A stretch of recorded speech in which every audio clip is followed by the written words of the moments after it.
Jeff Ross, for those that don't know, and they do know, he's a really good friend of mine. He's the Roastmaster General, and I think he was instrumental in starting your career. Absolutely huge. I'm going back to theaters now myself doing them, and I'm seeing the sound guys and the stage managers that I met 12, 13, 11, 14 years ago with Jeff, who took me out on the road. I think I was only doing 10-minute sets or 15-minute sets. Jeff was my opening act.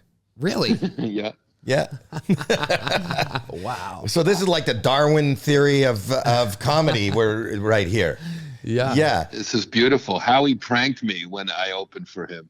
I was in some big theater, and I guess there was a musical on the off nights happening, and all the instruments from the orchestra were behind the curtain, and Howie and his buddy Rich pulled up a giant 6-foot gong to the back of the curtain. And every time I got a big laugh, they'd hit the gong, so only I'd hear it behind the curtain on the laugh. And it looked like he had Tourette's, right? You would see him. He'd do a punchline, and then he'd do that. The audience couldn't hear it because they were roaring with laughter, but he would just twitch at the end. But Jeff, you hired him to write for the big roasts, right, on Comedy Central.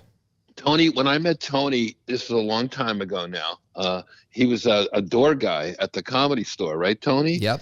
And he was a little skinny, broke door guy. Broke. And but he was like the roast whisperer. He would tell me little roast jokes. And I mean, how did it spark initially? Do you remember exactly? It's very interesting. I was smoking pot with Jeff Scott, the old piano player behind the Comedy Store. We were actually at the top of the parking lot belly room staircase, and I said to him, I go, "You see that guy?" He's like, "Yeah, Jeff Ross." I go, "I'm going to work with him very, very soon. When he finds out, I go, when he finds out how good I am at making fun of people, we're going to have to work together." And then it was actually literally about an hour later, there was an opportunity. You were on the front patio and you weren't being bothered by anybody.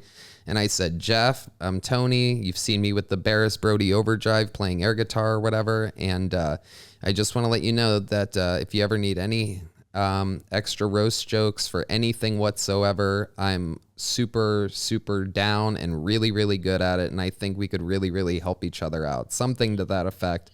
Wow. And I was like, "Yes, Tony, I really admired your air guitar."